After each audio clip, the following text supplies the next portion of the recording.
Assalamualaikum warahmatullahi wabarakatuh. Selamat jumpa lagi dengan saya Samsur Ramli dalam channel pengadaan Samsur Ramli.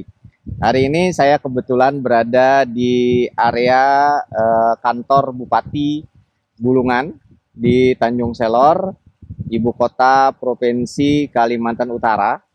Alhamdulillah, ini untuk pertama kalinya di sini. Untuk mengambil kesempatan dan manfaat dari perjalanan ini, saya mencoba untuk mengisi satu konten yang menceritakan tentang siklus dalam pengadaan yang berkelanjutan terkait siklus metode pemilihan. Ini mungkin banyak yang belum memahami atau belum terbuka wahana pikirnya bahwa ternyata dari 5 metode pemilihan itu memiliki siklus yang tidak terputus. Dari 5 metode pemilihan, e-purchasing, kemudian pengadaan langsung, penunjukan langsung, tender cepat, kemudian tender, itu kalau kita bagi dalam 2 kelompok besar, ada tender, ada non-tender. E-purchasing itu termasuk non-tender sebenarnya. Kemudian pengadaan langsung, penunjukan langsung, dan tender cepat, itu sendiri menurut saya, itu bagian dari non-tender. Nah, non-tender itu lebih kepada prinsip mengundang. Sementara tender prinsipnya terbuka pengumuman. Jadi prinsip kompetisi yang luas itu ada di tender. Sementara non-tender bisa dilakukan dengan proses mengundang. Mengundang tentu kepada penyedia atau pelaku usaha yang dikenal. Nah, mengundang pada pelaku usaha yang dikenal ini dikenal tidak hanya pernah terpilih sebagai pemenang, tetapi kepada penyedia yang pernah melaksanakan pekerjaan, kemudian serah terima dan dinilai kinerjanya secara baik atau sangat baik. Maka kalau kita lihat dari siklus, sebenarnya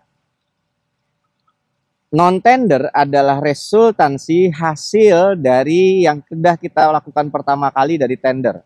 Tender adalah upaya pertama kali kita untuk merekrut penyedia, mendapatkan daftar penyedia, yang terdaftar, terregistrasi, terverifikasi, bahkan kemudian daftar penyedia yang kita bisa nilai mampu untuk melaksanakan pekerjaan selanjutnya.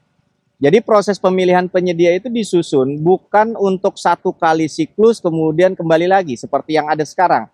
Gitu tender kemudian tujuannya untuk ditenderkan lagi. Tapi begitu tender tujuannya adalah untuk mempersiapkan sebuah database yang berisi database penyedia barang jasa yang kita nilai kinerjanya mampu. Apabila dia pernah melaksanakan pekerjaan dan pernah serah terima pekerjaan, maka dia kemudian dimasukkan dalam batch namanya vendor. Maka runtutannya, pelaku usaha dulu, kemudian begitu ada proyek tender pemerintah, kemudian mereka ikut menawar dan seterusnya, kemudian begitu ditetapkan jadi pemenang, mau baik dia pemenang calon pemenang, cadangan 1, cadangan 2, atau pemenang 1, cadangan 1, cadangan 2, mereka tetap disebut pemenang. Maka kemudian para pemenang ini sudah berhak, dah layak masuk dalam daftar penyedia pemerintah. Baik sebagai penyedia terverifikasi, terregistrasi, maupun penyedia yang sudah istilahnya dinilai mampu untuk melaksanakan pekerjaan karena sudah pernah BAST. Nah, database ini terisi, maka kemudian kita tinggal bisa melakukan yang namanya non-tender sebagai penghargaan kepada penyedia-penyedia yang sudah pernah menang tender ini, baik yang pernah melaksanakan pekerjaan ataupun yang belum melaksanakan pekerjaan pada tingkatan-tingkatan penilaian kinerja penyedia. Jadi, pemahaman kita selama ini bahwa penyedia yang baru berdiri kurang dari 3 tahun tidak perlu pengalaman, itu selama ini kita berpemahaman penyedia baru itu harusnya diberikan paket-paket pengadaan langsung. Padahal sejatinya pengadaan langsung itu adalah kita berikan kepada penyedia yang kita kenal baik kinerjanya. Maka kalau kita susun dalam tahapan-tahapan, tender cepat kita masih mengenal namanya pelaku usaha saja dari sisi kualifikasi. Sementara kita belum tahu cara kerja mereka. Kemudian naik kepada proses namanya penunjukan langsung. Kalau penunjukan langsung, pengadaan langsung kita mengundang satu penyedia yang kita nilai mampu. Ini semakin tinggi tingkatannya, artinya kita sudah kenal kualifikasinya, kita sudah tahu kinerjanya, maka kita beri pekerjaan.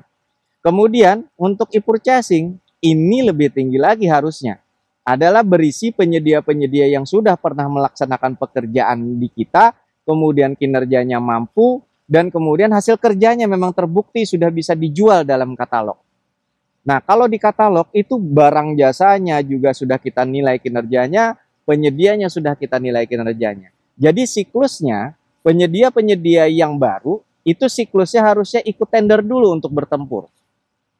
Makanya dalam syarat tender disebutkan, penyedia yang berdiri kurang dari 3 tahun tidak disyaratkan pengalaman minimal 1 kali. Tetapi ketika mereka sudah ikut tender, menjadi pemenang, maka kemudian mereka layak untuk masuk dalam tender cepat, itu maksudnya. Karena secara kualifikasi, cadangan 1, cadangan 2 itu sudah memenuhi syarat. Tapi kemudian untuk yang calon pemenang yang kemudian berkontrak serah terima, mestinya mereka bisa masuk vendor management system untuk bisa dikasih reward, diberi reward untuk bisa melaksanakan pengadaan yang sifatnya penunjukan langsung atau pengadaan langsung.